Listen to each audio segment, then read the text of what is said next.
Hello everyone, I'm Bruffy1322 and in this video I'll be going over the various discounts and bonuses that are now active in GTA Online as of Thursday the 10th of February 2022. All of these are going to be available for 1 week until Thursday the 17th of February. So first of all, the Baller ST, the final car from the Contract DLC drip feed, was officially released for purchase today after having been given away for free at Christmas, then removed.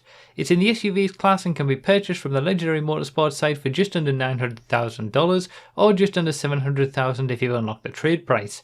Since it was available to buy for free at Christmas, I've already done the testing for it and it's not that quick. For more details, check the description and pinned comment for the lap time ranking video for all the Contract DLC cars from earlier this week if you haven't seen it already. The podium vehicle this week is the Club, which can be won by spinning the lucky wheel in the casino. It's in the compact class and normally sets you back just over $1.2 million.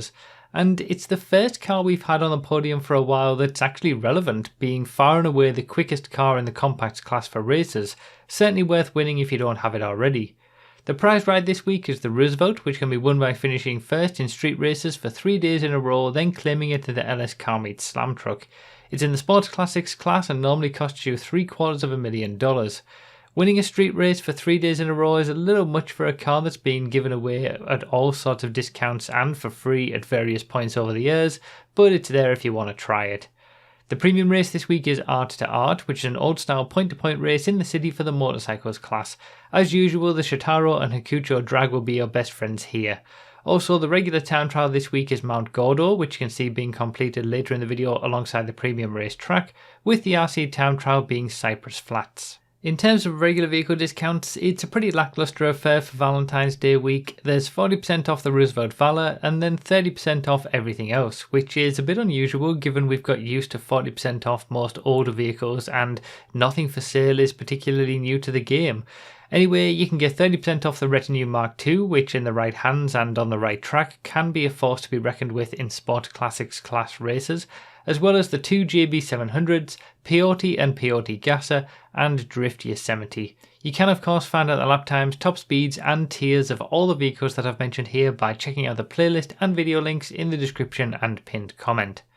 I'd also like to thank Apex Gaming PCs for sponsoring today's video. I've partnered up with Apex to create a custom line of PCs for gaming, streaming and content creation. On my personal page you'll find 3 different PC configurations named the Muscle Car, Sports Car and Supercar, and all 3 can be customized to your own tastes. You can also check out all their other builds which are again customizable. Use the link in the description to head to my custom PC page and use code Bruffy to get 5% off.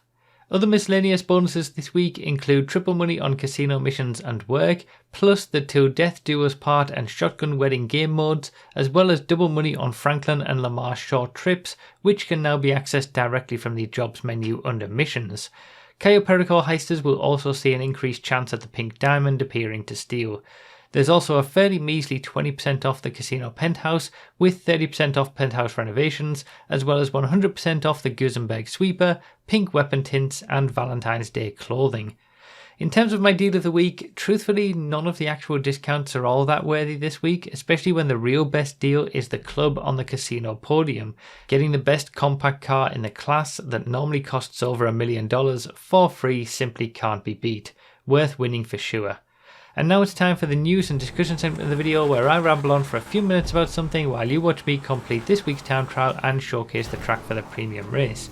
And not an awful lot to say in this one. I guess we did get the news about the expanded and enhanced editions, but I've already made a video about that last week, so we know that 15th of March is when that is going to come, and there seems to be a lot of confusion about it. You know, people on PS4 or PS5 thinking they'll be able to play with PS4 people. It's exactly the same as what happened when we moved from Xbox 360 and PS3 to Xbox One and PS4. In those instances, I don't know, I suppose it was a while ago now, many people might not have been around when we had that. You get a character transfer, so you can transfer your character over, you can still go back to the old version, but their progress doesn't align. You know, anything that you do on PS4 once you've transferred your character won't carry over to PS5 and vice versa. If you're playing the PS5 expanded and enhanced version of the game, you won't be able to play with people who are playing the PS4 version of the game. It's basically consider it as a separate entity that you can just transfer your character and progress over to. And obviously we don't know about the PC version. People keep asking about that. they've not released any information about the PC version. My thought is there'll probably be a summer DLC like there normally is in sort of August time, and maybe the PC version will either get updated to the expanded and enhanced edition then, or there'll be, you know, a separate standalone GTA that comes out that's considered the expanded and enhanced edition for PC alongside that summer DLC. But it's certainly true that the consoles are probably going to get this content initially on their own. So, you know, this new house auto shop, these new vehicles, the new upgrades to existing vehicles, that's only going to be for people playing the PS5 and Xbox Series X or S versions of the game. That's the expanded and enhanced new standalone version of GTA Online. And obviously whatever Rockstar's plans are for the PC version, even if they're just going to upgrade the PC version to the expanded and enhanced version, they're not going to tell us now, because they want people to go out and buy the expanded and enhanced version on the new consoles rather than just wait for it on PC. So yeah, we're not going to know about it. Who knows? That's my best guess, but you know, we just don't know. Also, following on from last week's discussion where I included the Reaver testing information in last week's video, I think I finally got a plan together for how things are going to go for future testing, and I talked about it in the testing video earlier this week where I went back over all the contract DLC cars from start to finish, all 16 of them, well, 2 bikes and 14 cars, and you know, I listed all of them for lap time from bottom to top, also give their positions, their new positions within their classes. And I think that's going to be the way to go in the future when it comes to testing, depending on how testing goes for expanded and enhanced. There's still a lot up in the air for that, which I'll talk about in future. But yeah, I'll initially do an initial release. Whatever vehicles are released, I'll put up a video for lap time and a video for top speed for those initial release of vehicles. Then the drip feed, because it's just one car every week, I'll include the lap time and top speed for those vehicles in these weekly update videos every week.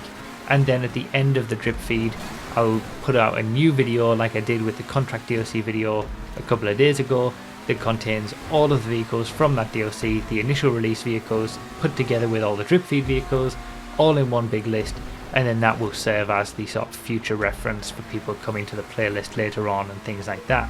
So I think that is going to be a better way to go about it. And interestingly, it's actually the way that I used to do it back in 2014 with the original testing series. I just tested all the cars for each DLC and put up one video for all the cars from that DLC, and then I moved away from that to try and keep the classes together. So it was, you know, fastest supercars 2021 and then fastest supercars, the new car and all that kind of stuff, but it got too cluttered doing it that way. So I think it's better to go back to per DLC. And it's also just generally a better workflow for me to be able to put the testing information in these weekly update videos when it comes to you know, the drip feed vehicles, and then it just feels like it's a nicer fit to package it all together at the end.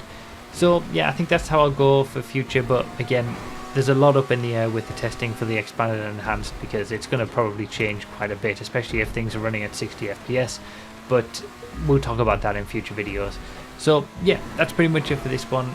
As always, I'll be back with another video just like this next Thursday, the 17th of February, where we'll go through everything that's changed once again. Feel free to subscribe and turn on notifications so you don't miss it. Thanks a lot for watching, everyone, and I'll see you next time.